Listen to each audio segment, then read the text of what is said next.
All right, let's do it. Should be time. How's it going, everybody? All right. You guys are the dedicated ones that are sticking around, earning, really taking advantage of that money, right? And the ability to be with everybody again. So I'm Patrick Jones, the director of cloud strategies with Untitled. I had to figure that out because this time last year I was director of technology at Valley Park. And this is Zach Hardesty, Director of Technology at Valley Park. There we go. So we decided to do a presentation to help you guys out for modern management of agile adaptation of resources. So pretty much our growth over the past, I've been there 14 years, and then Zach took over in February. The growth from kind of some of the issues that caused us to go from on-prem into cloud and how we use that management to really streamline and take care of a lot of the situations that have come up over the years. But before we get started, and everybody hates this, but I'm going to do it. We go around the room and kind of say who you are and like where you're from, just so we kind of get an idea. We don't like talk bad about your school district. So let's start in the back. Work our way forward. I'm Cindy Cantrell from the Richmond Heights Memorial Library in Richmond Heights. All right, nice. Right down the street. I'm Lee Ewing. I Carl Junction R1 School District. Nice. I'm Lynette Procopio out of Excelsior Springs, Missouri. Okay. Jerry McKittrick. I do network and systems at Missouri Baptist University in the St. Louis area. Yes, definitely. Awesome. Good to see higher ed here because I'm working 2 days a week at a higher ed as part of my new role. So it's nice. And hopefully some of it translates. I'm Ken Green. I'm from the Branson area here. I'm with the technology department. Excellent. Kenzie Wooderston, Lee Summit. All right. Doug Austin, Special School District. Fantastic. So that's a pretty good group. Looks like we're a lot of St. Louis heavy, a lot lower, K-12, higher ed. So hopefully this is meaningful for you guys. And everybody online, I know you can't participate, but thank you for joining us. All right, so see if we can get this thing to go forward. There we go. So pretty much this is a nice quote. It's in the handouts. I'm not going to read it to you, but it pretty much talks about the power of modern management to adapt to modern problems that are out there. Take advantage of some of the situations and turn it around to your advantage and make it easier. I mean, it's all about building efficiencies. So the story, why we're here, because we're not just going to talk to you. It's kind of a story as we go along, a couple different parts that we have. Disaster recovery is a process. Again, we're Valley Park. Anybody familiar where Valley Park is? Awesome. Well, we've got a river that goes like 50 yards from the closest school. 44 and 270, and we got the Merrimack River right next to us. Yes. So when I first started there in 2006, in 2007, that spring, of course we had a flood. First experience with technology as a director and first experience with flood. So DR kind of was that spur underneath our shoe to try to get us moving. And throughout the process, there's always something that we're considering, whether it's physical or pandemic or whatever options out there that we need to manage as a group that we don't have the answers to, but we have to prepare for anyway. So pretty much using management tools that we have and how those have matured over the years to adapt to those situations, just so we can be flexible, agile, and make the most of what we have so that the kids can do what they do and the teachers can do what they do. So again, modern management definitions, right? So we're all on the same page. It's just simplifying device management using, nowadays, it's the cloud, right? Agile workspace. It's something that isn't tethered and you can do a lot with. Helps for BYODs. We at Valley Park have used Microsoft through Endpoint Manager, Intune, but Google has it also with their Admin Center. So the same kind of concepts. You can manage things, you can set safeties and priorities by using something that's not physically tethered. You don't have to be there.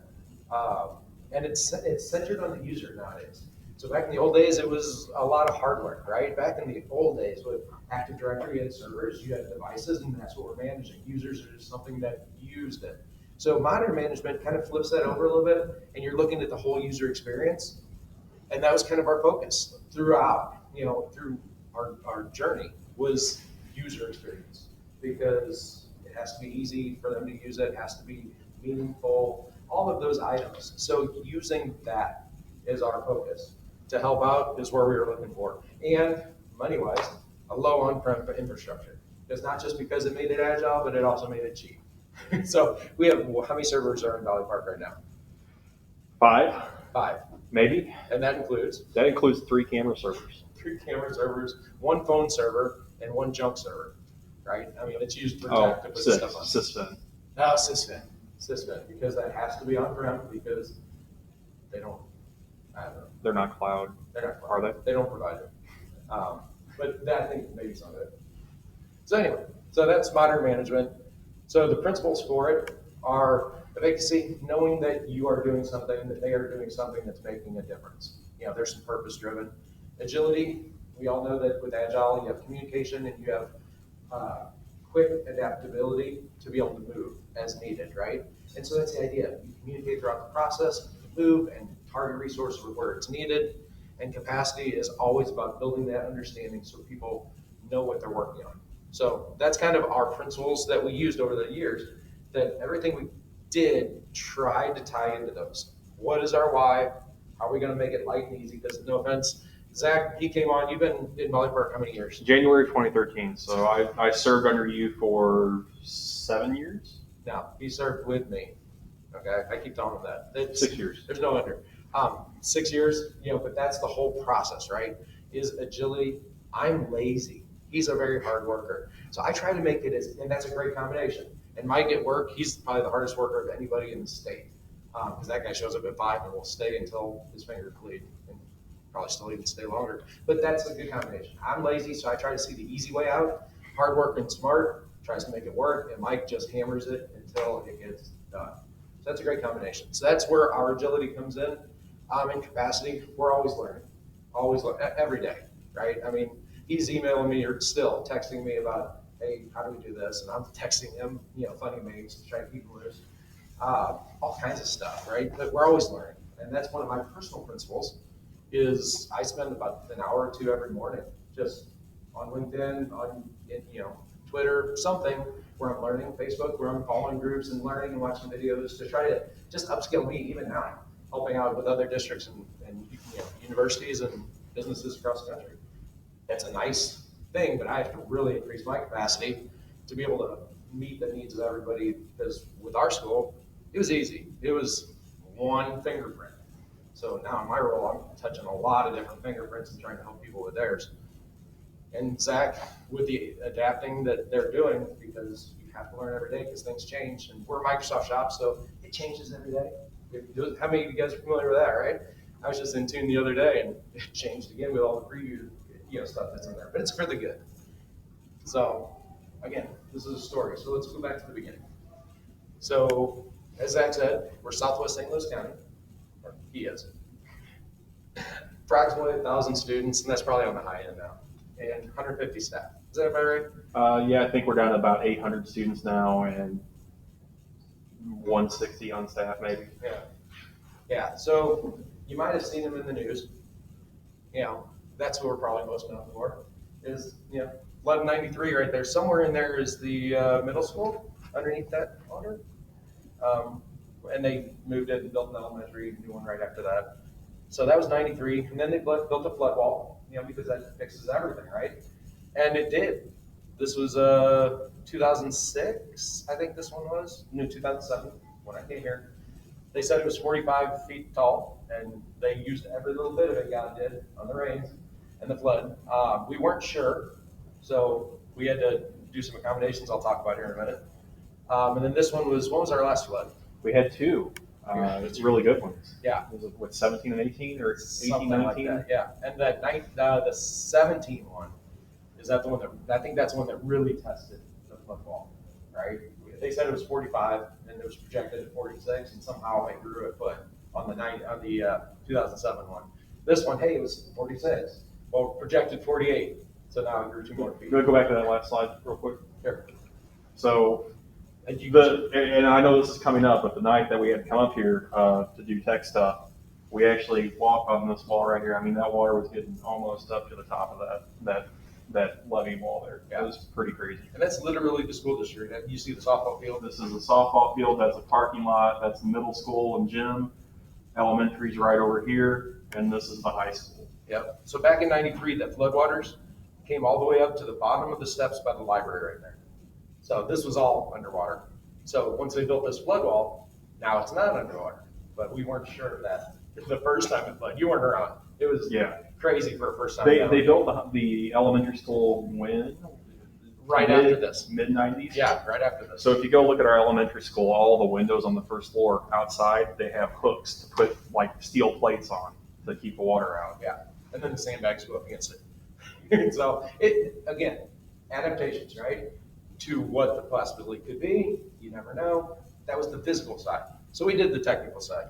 So again, like I said, the most recent pictures there, that's 44 right there. You said 44, 141. Yeah, there it is. So you see, you can't really drive through it. If you drive through there, I'm sure everyone's driven through there, you get down here. But can you imagine water being over 44 there? I mean, that's tall. That is a tall overpass. Of course, everybody can make it over here to look at it. That was fun. That was a good time, right? Look at that. Good times. That's that levee wall we were walking on. And that was the evacuation, right? Everybody's gone from that bowl that's on, even though there's a flood wall. We don't know how tall it really is and the water and how that reacts because it hasn't been tested. So the whole school and people in that bowl, bye, see ya, you're evacuated. So that did a lot of fun to the education process. I mean, it's a side note because people have to live, but you also want to make sure you maintain some continuity. So that was the trick part. So setting the stage, again, we had, at the time of 2007, right? We had a wireless access point in each room, for the most part, parts of 20, and that was in grades 6 through 12. So in each of those rooms, 20, it wasn't for them, it was just a lab part in those rooms. Wired devices in the offices, printers in each room, but they were the old, inkjet printers. Projector in each room, right? Tethered to the desktop that was up front. And then local file storage with a no-bell network. So a lot of servers at the time, a lot of hard things tethered in place. So when those floods came, you weren't there for it, lucky you. You're in high school. Not the first one. Not the first one. We had to move everything from the first floor to the second floor, everything. So it was fun because it's all tethered. So it's all untying, zip tying, everything, and just moving it up and hoping that if it floods, we have something. But if it floods, there's not much you can do with it because it's all hardwired. What are you gonna do? It's not like you can put it back in place after it floods. You gotta have all the cleaning. So there was some potentialities in there for issues. So because of that, we had to respond to that. Okay, we sat back and even still in the most recent one, even spurred it on more, right? Because we did adapt to it. We got more light and mobile. We got more laptops for teachers instead of desktops. Not smart boards, because again, tethered, teachers hated that. So we had laptops with the interactive touch screens so they could touch on the screen of their device and project it wirelessly to their projector that's still mounted, but it's a wireless projection. So they can project from where you are. So some of those things we put in place, jumped into Microsoft 365 at the time from Novell, and used that as our start to get to the cloud, right? To get things up. But we didn't have a whole lot of management at the time. It was pretty much Wild West. Let's get devices. Let's make things more wireless. So moving everything to the second floor, lots of physical efforts. Late at night. Oh, and we had help from neighboring districts. I'm not going to lie. Rockwood, Parkway, I think Kirkwood and somebody else had sent over people, and Northwest sent people over to the district custodians to help move stuff, to help, any efforts possible. Community came out, it was fantastic, but it's a lot of effort. School stopped, right? Stopped. And then a week later, we put everything back, and those helpers from the other schools, they didn't come back because they went on with the other stuff. So it was kind of on us to manage that next step. So it taught us that we had to have some preparations for our network and our hardware to make us do that. You can't just pick up and say, here's a laptop. You have to have the infrastructure for wireless, which ties back to controllers, which ties back. So we had to set all of that up and stage it because it's not something you do overnight. Move more towards one-on-one, but we didn't do the one-to-one that was what a lot of districts had done prior to that, where we still wanted some control and they didn't go home. So it was cards in each room, but enough computers in there for every kid, right? Frozen laptops. That's it. Oh yeah, what was it? It was Deep freeze. Deep freeze on every device. So that way the kids just Turn it on, it goes straight to a desktop. Away you go. Turn it off. Next kick and start. There's no residual, right? It's there. It was a great scenario for the environment, right? You guys come in, grab a laptop, do your work, close it, terminal, right? It's terminal. So we had to locate resources in the proper locations because we want to make sure, again, user-centric, we're hitting the users. We're getting those tools where they're needed. So that took a lot of strategy. Again, not a lot of hard work, just strategy, way to put those dominoes in place. Definitely less tether, more cloud. That's what we heard from every one of our teachers. They hated being in this desk, tied to this wall, or that projector, period. So less tether. The wireless projections, we had built that up with the wireless display adapters, and this guy's a master with that, plugging those guys in and getting them all synced up. The Bluetooth speakers, he's a whiz with that. What else do we do for that to get them less tethered? That's pretty much it. The need for the projection, the need for the sound, eliminating smart boards completely. That's another tether that you're breaking.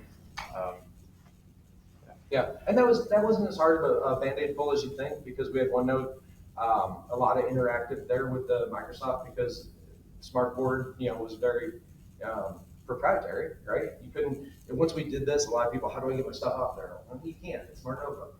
But when you go to OneNote, you can do your like HyperDoc kind of stuff in there. Doug was talking about that over there. OneNote's fantastic. If you embrace it right and do it right, you can do what you need anywhere. And students can use it and they can project because they have the same capabilities that the teacher did as far as projecting to the wireless projector. But the biggest one, again, was moving from Novell to 365. Now, a lot of districts at that time had chose Google, I think about a year before that, which is fine. We always stayed back a little bit because I'm not smarter than anybody.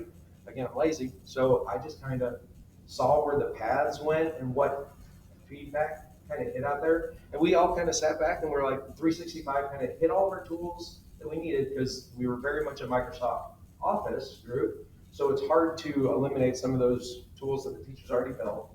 Things. So we went that direction, mainly towards the teacher speak, right? That's what they were looking for. And it worked out really well. I mean, there were some bumps along the years because things change really fast when you're building a thing like Microsoft 365. And it's still growing and it's still changing. I believe we started actually using 365 what? Started 15 or started 16? Something like that, 15 or 16 around there. Like when we went in all the way, moved email over to Exchange, Yeah. 365. I think that was 15 or 16. Yeah. And it was completely cloud. So same as like a lot of the Google districts, right? Except a lot of the Google districts aren't completely cloud. They are for their kids, but the teachers are still Active Directory with some domain controllers and stuff, maybe in a VMware scenario. Yeah, we went straight cloud. Everything up there, we're done. So we used Azure Active Directory, which was smaller at the beginning. Right now it's about midway. And give it about another 3-5 years, it's going to outpace Active Directory. You're going to have to move to the cloud in that manner. So we were way at the front and we're growing with it. And that huge advantages because it allowed the middle school to be a showcase school for Microsoft. Some certifications there. We have, 3-4 teachers that are Microsoft Innovative Educator Experts, which is pretty rigorous. I mean, just being an MIE, you have to go through just training. But to be the expert, you have to go through an application process, review process, stuff like that. So they embraced it. But it's not, we're not completely Microsoft. We had Google, right? And that's something newer too. And I'll flip because we all have probably heard this or know this one way or another, right? Even the master fans, right?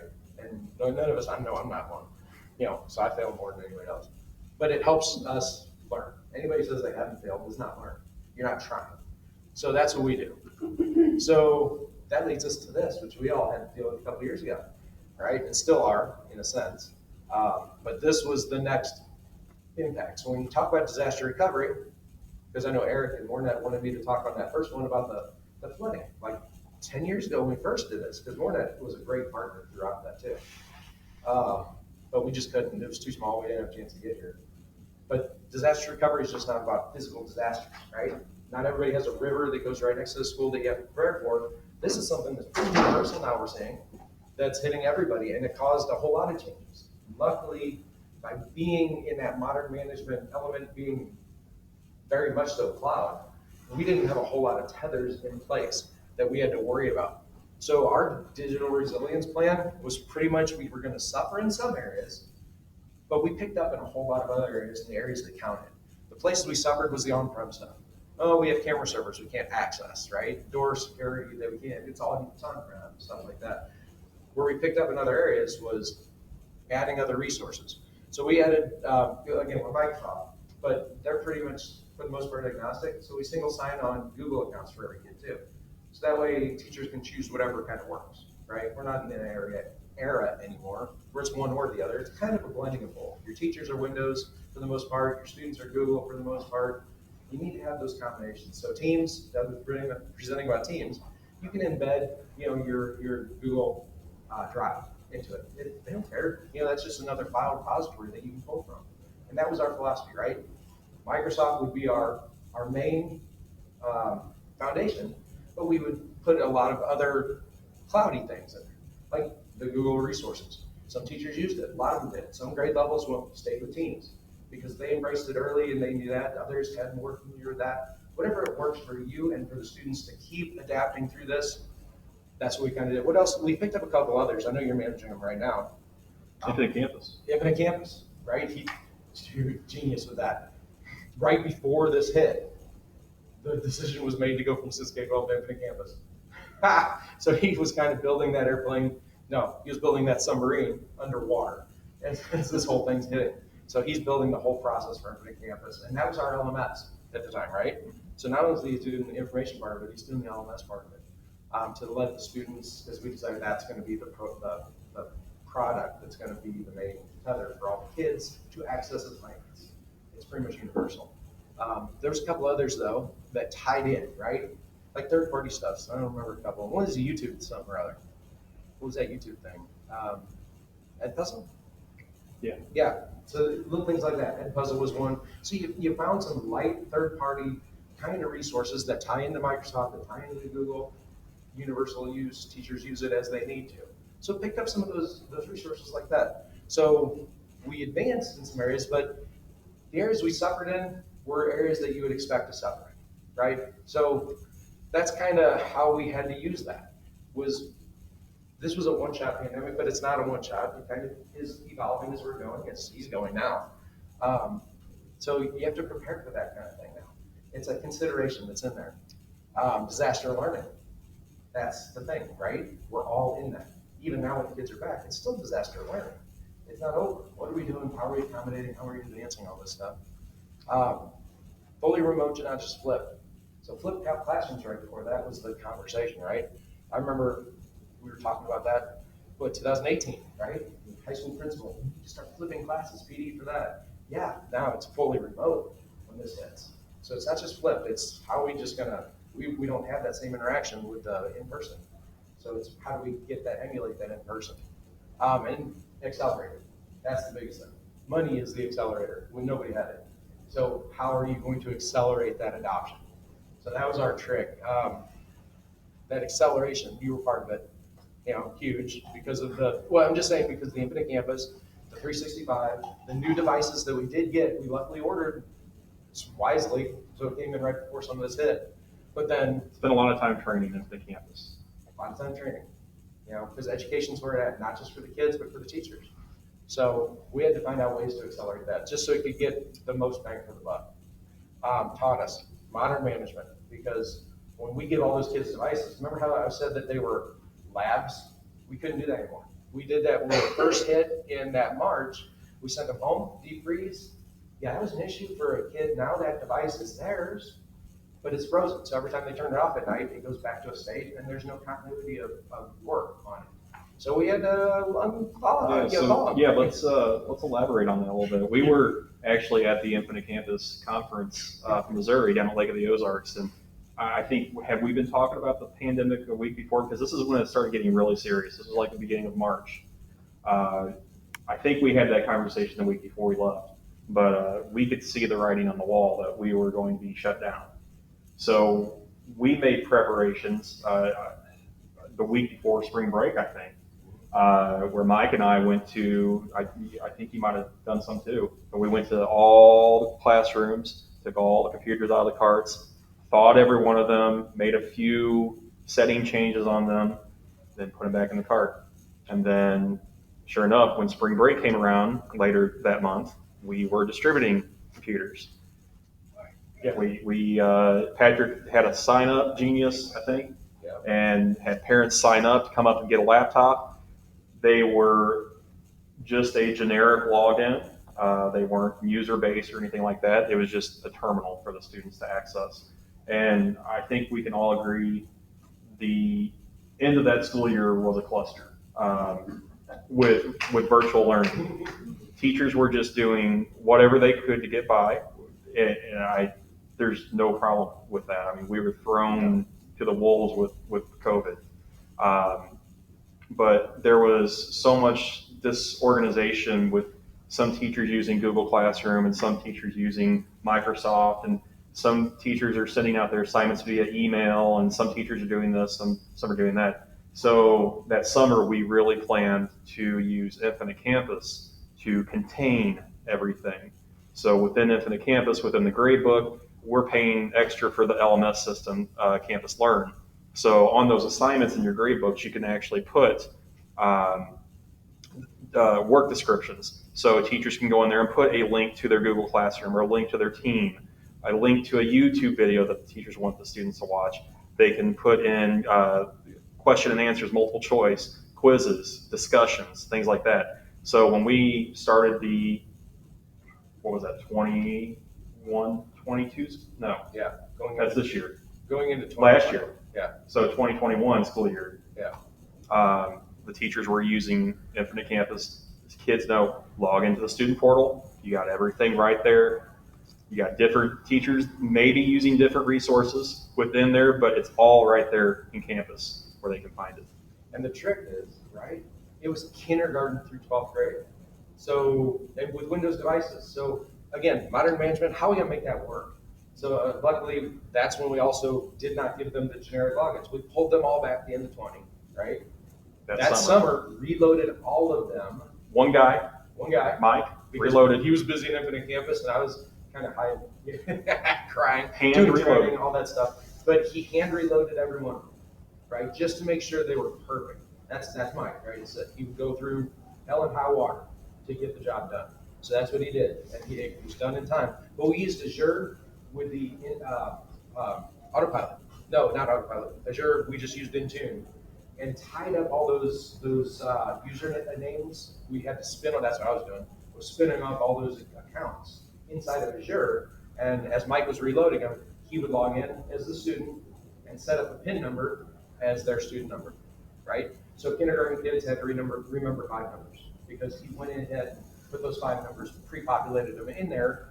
All they had to do is log in with that. We built in the single sign-ons, so all the kids, when they logged in, they're logged into Windows as their identity, and that was the identity provider that would shoot them over to Google. They click the Google button, logs them in, right, under the same account. And he went through and did that too, because that took like an extra step. So he would open it up, make sure that step was in place, so that when the kindergartner got their device, it was there. Zoom single sign-on. Yeah, the Zoom single sign-on, the Edge, so that the teachers with their online resources that we talked about here, so that when they open up those resources, it pre-populates on the tabs for them. You know, that's all stuff that the modern management does, right? And we all know that. It's just one of those things to coordinate. We know that now. Let's put it that way, right? We've all learned through the failures and how to adapt. But it's cloud. It's using a terminal, saying, hey, this security group, 3rd grade, needs this app. Boom. Or they need this link in Edge. Boom. Here you go. And all the learning tools that are part of 365 and everything, the adaptive reader and all that stuff, it's all part of it. So the kids who have issues with IEPs and stuff, there's accommodations in place on the device to help them. They need their teacher, don't get me wrong. They needed their teacher. But it's another tool that could be used, that especially our savvy ones. I know he's an 8th grader now, but at the time he was 6th and 7th grade, who is dyslexic and non-diagnosed. So he's doing all this stuff on his own. And they had Chromebooks at his school, so I would give him, my laptop, here you go, and it has all the, inclusive reader elements that he could use to help be successful, copy, paste over into his Google Word, Google Docs, and there he goes. So he was very adaptable on his own. So that's where the flexibility comes in, right? No one size fits all. We all have to figure it out. 3rd grade needs this, 1st grade needs this. Well, K1, 2, they used, what was their So third through fifth used mostly Google Classroom. They tried to coordinate. I think fourth or fifth used 365, right, with Teams. Middle school, I want to say sixth and seventh used Teams. Eighth grade used Google Classroom. And high school was a little bit of both. You know, they were a little more agnostic, but depending on the teacher, because classes are kind of like that. But K through 2 used, I can't remember. Seesaw, yes. Seesaw. So again, flexibility. We're not going to say one size fits all. As a team, right? You guys work together so that these kids can work and tie in those blended resources so they can have as much success. The one thing I'd say we did really kind of cool, which impacted all you, Mike, and I, was every week we'd send out a survey to the teachers. What do you need? Right? 3 simple questions. You know, how are you doing? You know, on a scale of 1 to 10 or whatever. What was there was one other, there was another 1 through 10, and the third one was, what do you need from us? And then through that survey that came back, we'd analyze it every week. We send it out on Wednesday, due on Thursday. On Friday, we would target those teachers because the district was off on Fridays, right? The students had to work Monday through Thursday at home. Friday, the teachers didn't have to do lessons. It was asynchronous. So that gave the teachers a chance for us to work with them. So yeah, last school year, 2021, we didn't go back in person until October. In October, very late September, we started the staggered return to school. Like we brought kindergarten in a week, then the next week we bring in first and second grade, then third and fourth grade the following week, then and so on, and then finally we bring back the entire high school. So by the end of October, I think we were back full in person. Monday through Thursday. And it was optional if you wanted to come back. You had the option to stay virtual as well. Yeah. But Fridays, everybody was at home student-wise. Yep. Because it was a teacher, like, survival day, really. I forget what we called it. But it was one where we could help those teachers individually. I had the list of what they needed. We had about 10 of them that would say something. And if we saw groups of things, so if it was just, hey, you had something you had a question with, I'd run to your, all Barks Not Large, whole campus is on one campus, right?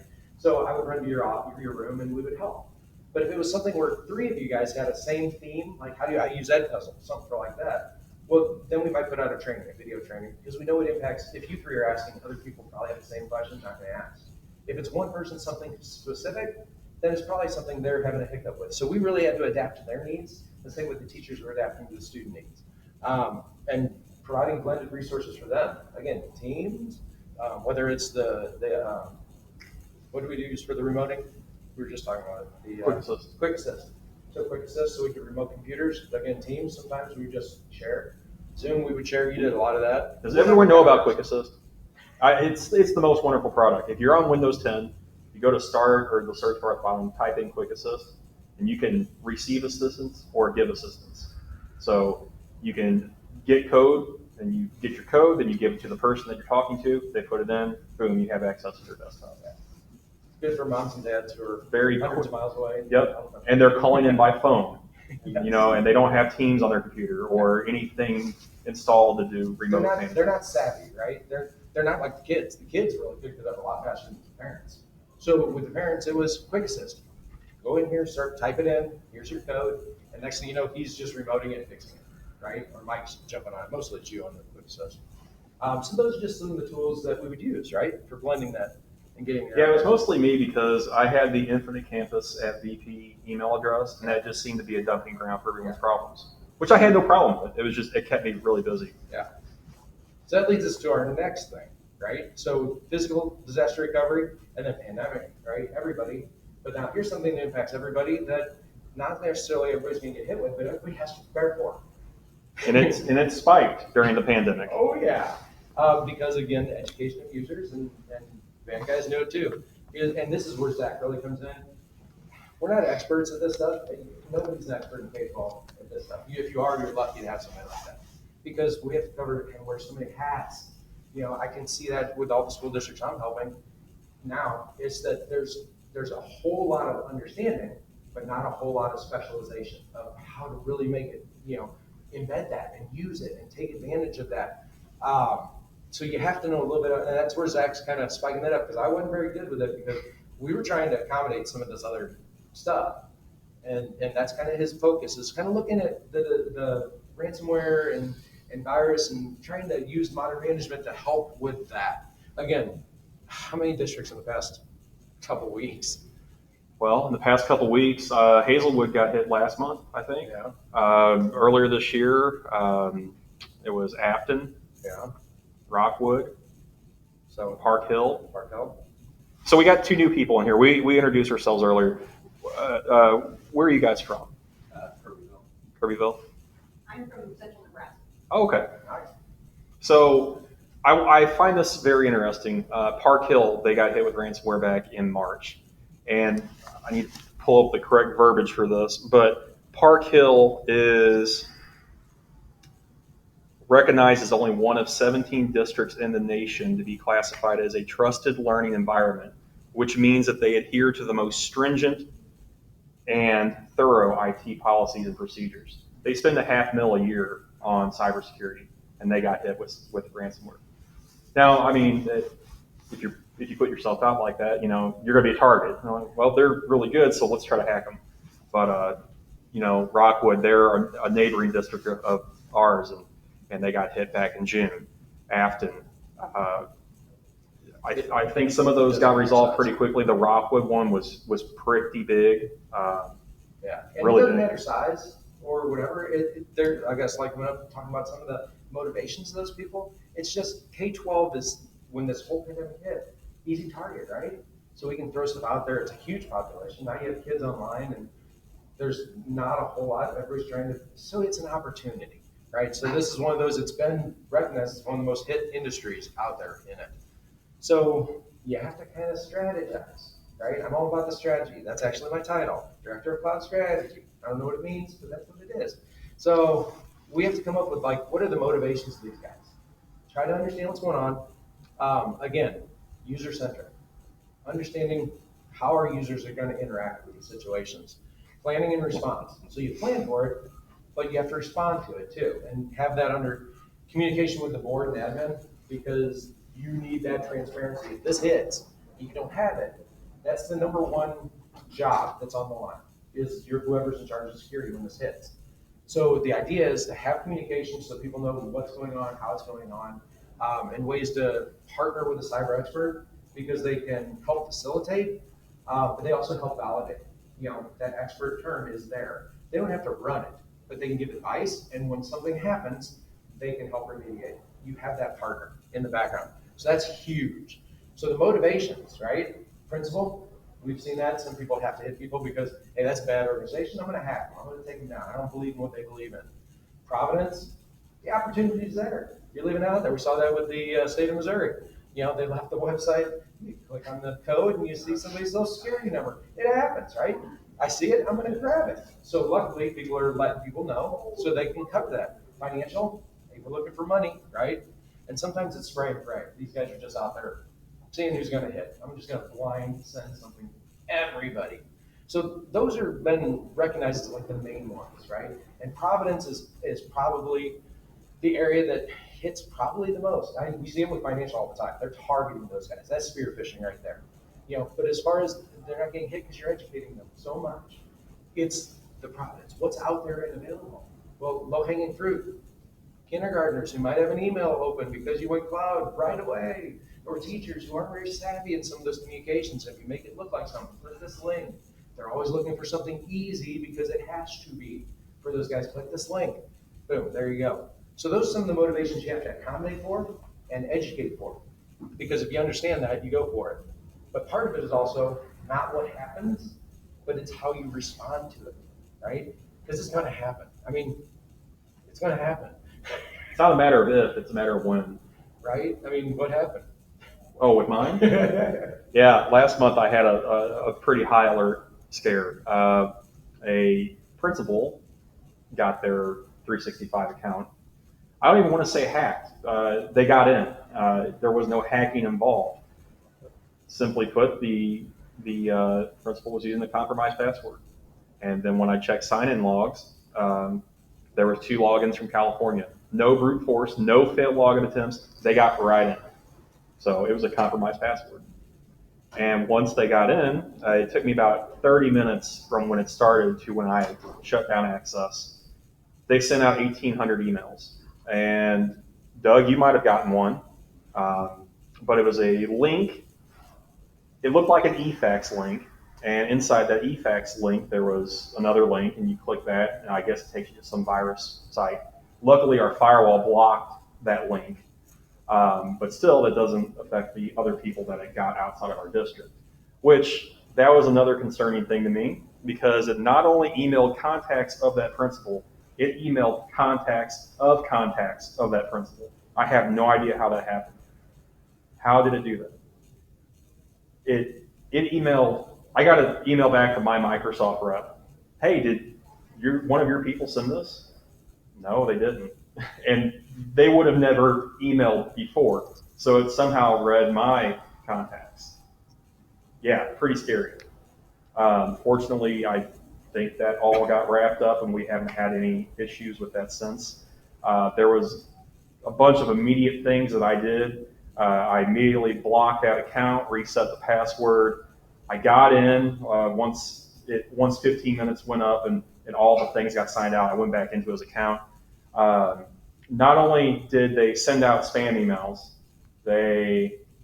I guess it was a bot that was responding to anybody that responded to that email. Hey, is this legit? The bot was responding, yes, this is legit. Go ahead and open it. They also set up, and this is a good one to watch for, they also set up a rule in Outlook to move all unread inbox messages to the RSS feeds folder. And that is a common one. I've seen that on the internet with various people having that issue. But they do that, RSS feeds, They sent all of your inbox. all unread inbox emails. So when an email comes in, it goes straight to that folder, and you're never going to look there. No one ever looks at RSS feeds. Yeah. Yep. Yeah. I said, yeah, you haven't been seeing emails this morning, have you? No, I haven't. So what could have prevented that? Multi-factor authentication. And do you think I have multi-factor authentication enabled now? Yeah. No, not yet. I'm working on it. Not even with that administrator. So in Azure, you can do conditional access policies. I have that turned on for high-risk sign-ins. And the reason for that is your phone. I could set up conditional access policies to do MFA based on location, but like I check my email on my phone and I show up in Indiana or Ohio somewhere. So I'm trying to fix the problem without causing other problems for people, just because I don't think our staff is prepared for MFA yet. So that's something that I'm going to be working on. But other conditional access policies, I saw the IP address that they were using and another similar IP address that they were using to try to access our systems. I went in and set up a location block. I blocked a entire /16 subnet of IP addresses, 65,000 IP addresses I blocked from signing into our 365. And Patrick had already set up, you can't sign into our 365 from outside the country. And that made all the people that were going to Mexico and whatever our vacations kind of unhappy, but Don't care. enjoy your vacation, right? Going to vacation to vacate. We You still can get make tunnels for it and make things okay, like that. You know what? Enjoy your vacation. You're there for a reason. Don't sign in unless you have to. But yeah, We anything from still- Vietnam and whatever you see that it says, it's all the time. all the time. We still every day. Switzerland, Poland, Russia, Belarus. All over in Eastern Europe. Yeah. They're trying to get in. Yep. So they got in because it was United States. Because it was the VPN. Probably a VPN. It came from California. Yeah. But at least that 65,000 IP addresses will not be getting into our system now. So MFA, that's a big one. If you don't have it, do it. Yeah, and the conditional Do it. access off of that too, because you can do, like you said, behavioral. If you have, likely login where you're logged in here and you're logged in, somebody's trying to log in Switzerland at the same time, not going to let it happen. Or even here in New York, they're going to say that's too far, but it's not going to happen. Here in Impossible Indiana, travel is what that's impossible called. travel, yeah. So you have those Identity three. protection, is that what you're using for that? Do what? Is that the identity protection? Yeah, that's all, it's all tied into conditional access and Azure, built-in security compliance, it's beautiful stuff. And you can do so much more with it that he's on the plan.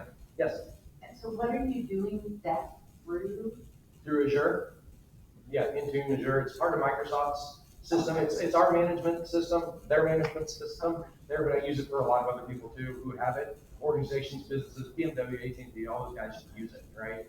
And education gets the same protections. So you use it, right? And that's one of the things you just kind of set up and the advanced threat protections and things like that. You're kind of learning on those elements. And that's how you're managing, the identities, like you're saying. It's the users, trying to make sure you're protecting them. It's not as much the devices, even though there's endpoint protections on there, but there are some, like right now with the ransomwares, which I'll talk about in a minute. You can set a policy to turn the ransomware protections on Windows 10 desktop, through and through, and then you're hardening that desktop, the endpoint. So there's multi-layers that you really have to consider, but who has the time, right? Who has time, especially when you're Department of Two now? Yes, because I left. So Patrick left and I took over and we didn't get a replacement. Yeah. So he has to be very surgical in what he does. He can't do overarching things because Polypark doesn't have a lot of money anyway, right? So they can't do, can't kill something, crush a walnut with a sledgehammer. They cannot do that.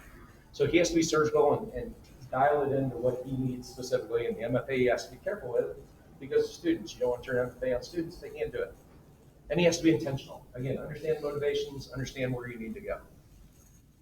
And then, like I said, reporting to the board, I'm not going to read all these, but these are all great tips. So if it's online, I think I sent the flyers up there. Honestly, it's engagement with the board, with the leaders, communication, making sure people know that you're proactive and that you have activities for reaction, right? And one of the best ones is, again, having that expert. Now, again, I'm not the expert, but I know experts. So if you need something, you can always call me. I can point you in the right direction. But the idea is you have that person that can help facilitate that plan up front, understand those motivations, and say it in the right way because they've done it with a lot of people. But also validate that program afterwards. When the board has a question, this is an expert. He's on it. It's going to happen to everybody. If he says it, it's different than you. And if you get hit, the number one person to go and take the fall is the information security officer. So a lot of times they'll have a virtual CISO that is in place, just to coordinate, collaborate, put them on the payroll for so many hours, and it's like a lawyer sort of thing. You need them as you go. So again, what's it teaching us? Intentional planning. Intentional is the trick. Backup and recovery. I tell this to everybody now, especially that I'm with the university a couple days a week with my role. We have Veeam as a backup, right? You have one that is on site, a backup on site, and a third one in the cloud. And you stagger them as far as backups. So the first one on site is every day, the second one on site is every 3 days, and the third one that's off site is every week.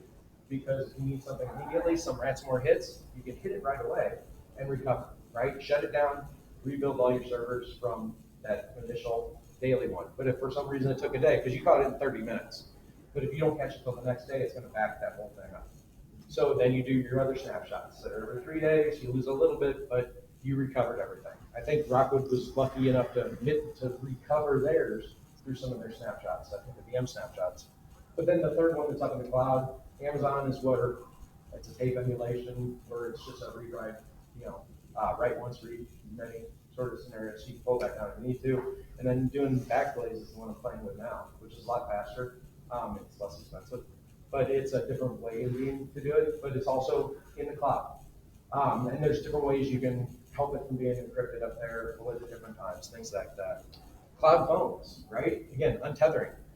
Grabbing some phones and make sure your communications are tethered in, and you can be flexible on that. So if something happens, phishing awareness, that's a huge thing. We've got one that's K-12 like nails, right? Ivory-ware, I think it's called. And it's awesome, right? It does the education for the teachers, kind of like Spirit, and it's good, right? But it also includes the lessons for the students quarterly. So you can push that out through your learning management system, and it's gamified. They can click on it. It helps, again, educate them. And that's the key. It's because a safe organization is an educated organization. But you also have to maintain those work anywhere principles because that's the life we live in. I mean, even in corporate America, they're not buying desktops anymore, they're buying laptops because the docks are the things going out of stock. Because now you have two, one at home, one at work, because you never know where you're going to be when, and the hybrid lifestyle, you just have to accommodate everything. So those are the principles that I'm helping with people everywhere, and Zach's kind of jumping on with that. And that's, again, some of the other protections that doing is the MFA for staff.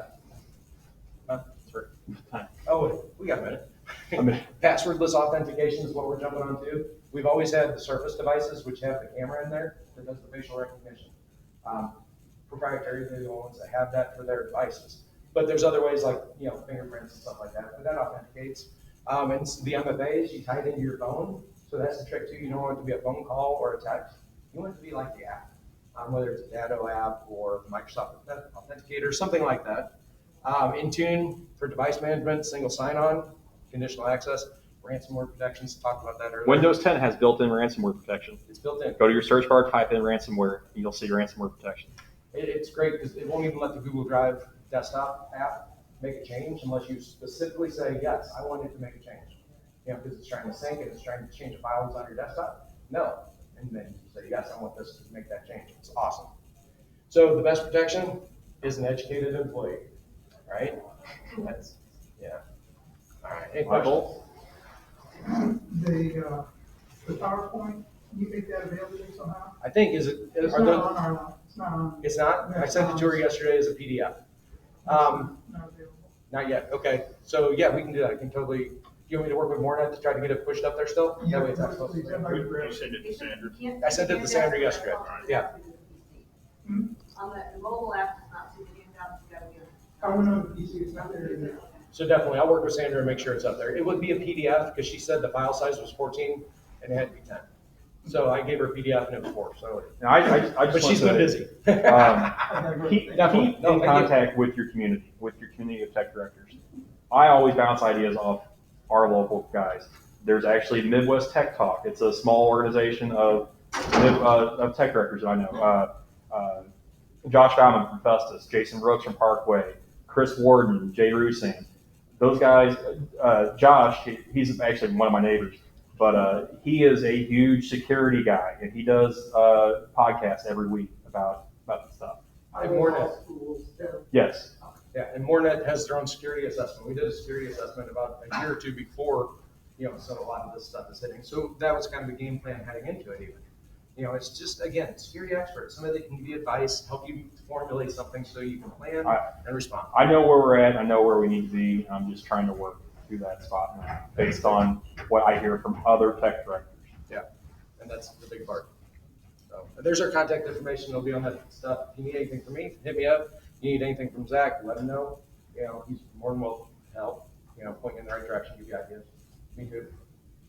If not, I'll point you to someone who can. Yeah. And like I said, I'm not a security guy, but I know security guys. So we have a couple on staff that are like best in the nation. So they can be, I even pointed Zach to one his friend had. So, all right, well, thank you guys. Thank you. I appreciate it. We'll stick around if anyone has any Yeah. questions. Not that you would.